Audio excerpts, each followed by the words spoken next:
All right, two more games. The game of the week in the 4 o'clock window, Philadelphia Eagles 28, Dallas Cowboys 23. Eagles move to 8-1. They'll be atop all of your power rankings with the best record in the league. And it's a pretty good back-and-forth game, a heavyweight battle type of feel. Started out hot with back-to-back scores from each team.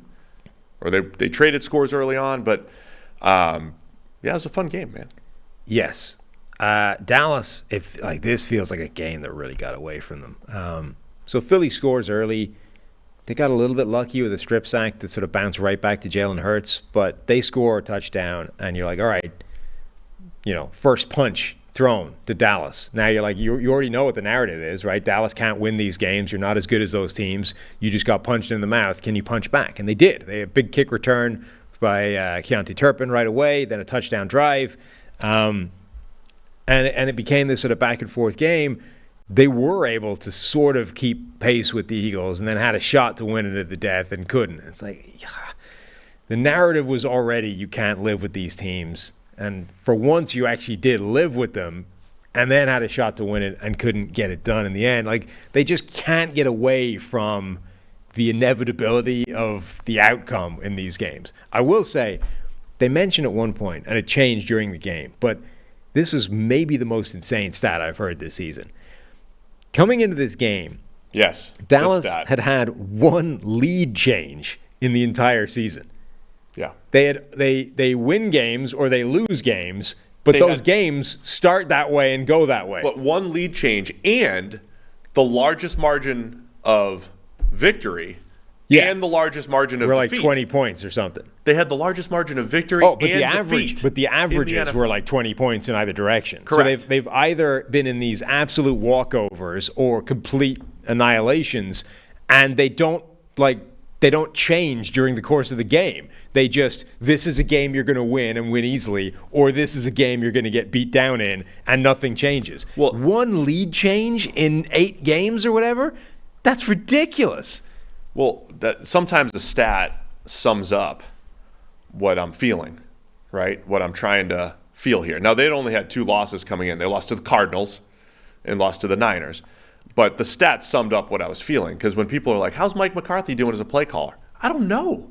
Like, what's the game flow? There's no game flow here, right? And most of the times the Cowboys win, it's not because the offense is just going up and down the field nonstop. It's because they have a special teams touchdown. They have defensive touchdowns like crazy.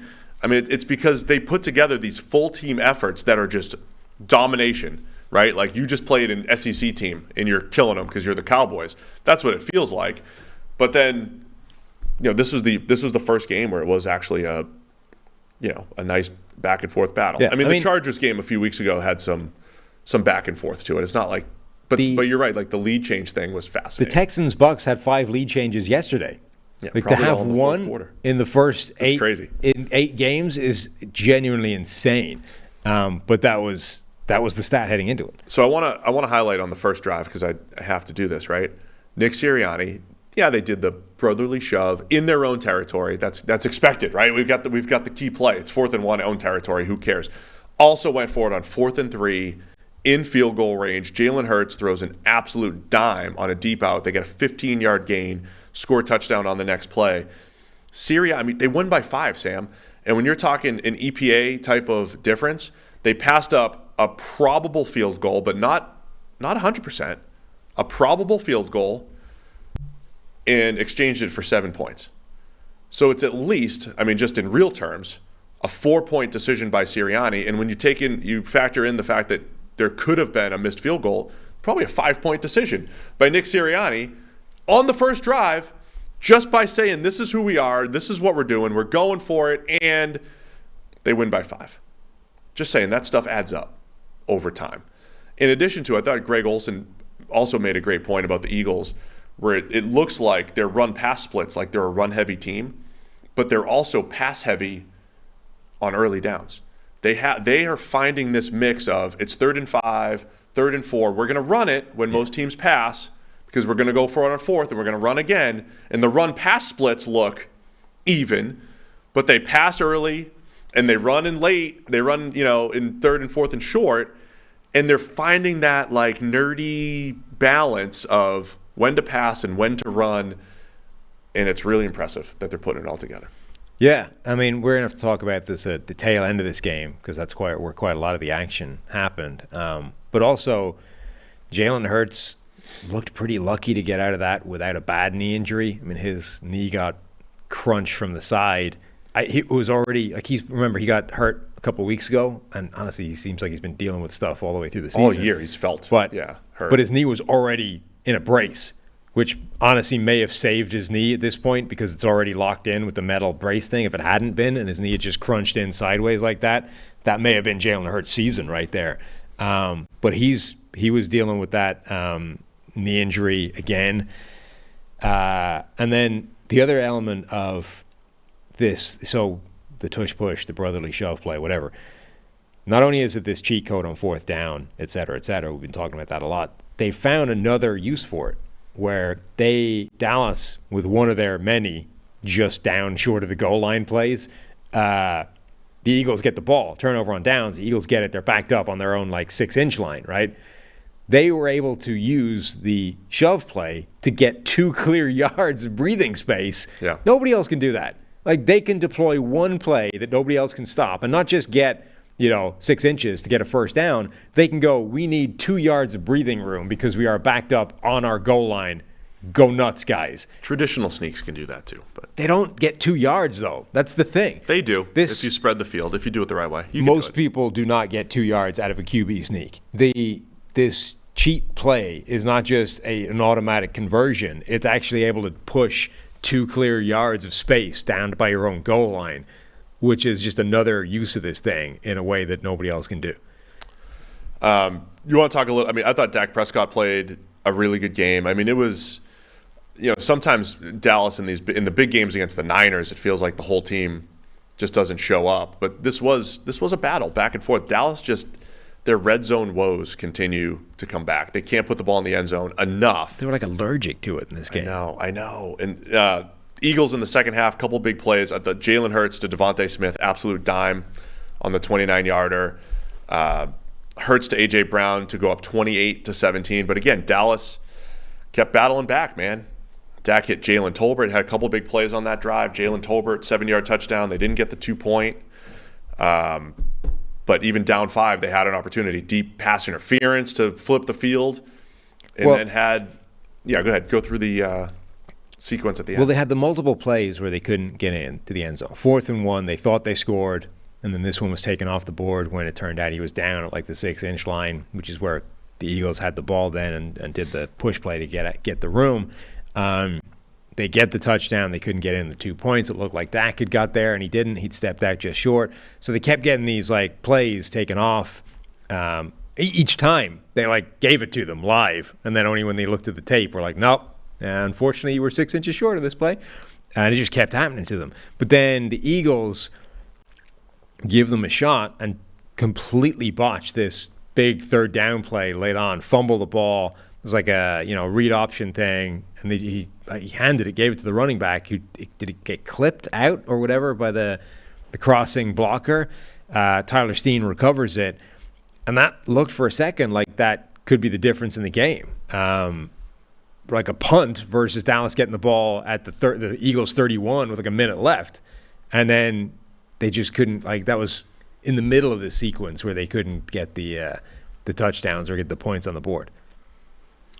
What's your high-level takeaway here? Because as we were going back and forth discussing this game, I'm I said I think Dak in this passing, Dak as a quarterback matches up well against the Eagles and the way they play defense.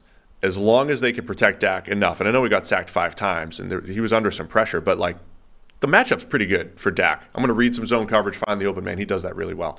CeeDee Lamb with another huge game, and Jake Ferguson had a really nice game. I'm also still disappointed that you don't get that. You're not getting the wide receiver production I expected out of the Cowboys, but they move the ball. But as we were talking through the game, I'm I like the matchup for Dallas. The matchup itself is much different than the 49ers matchup. But in Philadelphia, Eagles tough to beat, and I thought that was the decider. This game might flip for me in 4 weeks, whenever it is in Dallas. Assuming the quarterbacks are healthy again, and I think they're close. But Dallas still has this question to answer. Can you beat the best teams in the NFC? Yeah. And they haven't over the last 2 years, at least not when the Eagles and the Niners have been fully healthy. Yeah, I mean, and honestly, it comes down to Tyler Steen, backup guard for the Eagles, doesn't play well, is actually an issue in the game, was getting fairly well wrecked, but he recovers that fumble. And honestly, that might be the difference in the game. Like, he might have saved the game by recovering a fumble when he'd been one of the worst players on the field for them otherwise. And then the other side, Terrence Steele has not been the same guy since coming back from injury, and he was getting wrecked by the Eagles' defensive line. Like Brandon Graham, struggling. Brandon Graham had back-to-back sacks, his second and third sacks of the year. Hassan Reddick, like everybody was destroying Terrence Steele. And other guys in the Dallas offensive line gave up some pressure, but Terrence Steele gave up like 4 times more pressure than anybody else. And that ended up being the play that cost him the game at the end, was Terrence Steele with another one coughing it up. The takeaway from this game, though, ends up being, like, Dallas showed that they could go toe-to-toe with a team like Philadelphia. They had a chance to win it at the death. Now, Philadelphia was down multiple defensive backs. Bradbury gives up a 50-yard pass interference play and gets hurt on the play. Slay's already off the field. They're down to nobody at corner, essentially. So, again, there's always, like, context. What were they going up against? But they were driving. They had a chance to win this game and didn't get it done. And this is a sort of coaching challenge of how do you make the team spin that in a positive direction, right? On the one hand, this is a lot better than when you went up against San Francisco and they just beat the crap out of you for four quarters. On the other hand, outcome is the same. You didn't get it done at the end when you had the chance to get it done, and now you still can't beat the best teams in the NFL. So if you can sell this to the team as a positive step in the right direction, hey, this time we almost got it done, that's better than not even getting close, then sure, it's a step in the right direction, and it might be psychologically important when you play them again in future and you know that you're right there. But if you can, and if they just come out of this with the takeaway of, man, we fell short again, we can't beat these teams, that's potentially psychologically damaging for them. That's why coaches focus so much on situational football. Because every week when you're like, hey, why did we win or lose? Oh, it's these 6 or 7 plays. Yeah. It's these few red zone plays. And it's not easy to solve. But it also means the next time it's Dallas and the Eagles, just because Dallas has been terrible in the red zone this entire season, doesn't mean they will be the next time. Right? Yeah. It's a handful of plays here and there. I mean, the Eagles' penalties put them in a position to win this game. Dallas. Sure. They gave them the 50. They needed to go, 85 yards or something on that final drive with like a minute left. The Eagles gave them 56 of those yards with penalties. They gave them the 50-yard. It was more than that, actually. They gave them the 50-yard pass interference. There was another couple of penalties in there as well. And then Dallas still couldn't get it done. So they got deep into the Philadelphia red zone. A big sack coming off the Terrence Steele pressure, delay a game. They just kept getting backed up, and they end up not getting it done at all. So Dallas had a chance to win this game and couldn't find a way to make it happen. All right, let's wrap it up, man. By the way, Philly, I'm going to say this every week for the next few weeks. That's game 1 of the brutal schedule. I got it loading real quick, sorry. They're going to hit their bye. Kansas City's also on their bye. Next time we see them it's a Monday night game at Kansas City. Eagles at Chiefs next time we see both teams. Super Bowl rematch. And then they have the Bills, 49ers, and Cowboys once again, and then the Seahawks. So 1-0 for the Eagles. Seahawks. On the road to the Seahawks. On the road, yeah, to Seattle with the 12s. Yeah. Right, 12 men on the field. So it's a stretch for the Eagles, 1-0 during that stretch, 8-1, of course, though, on the season. Power ranking, number 1.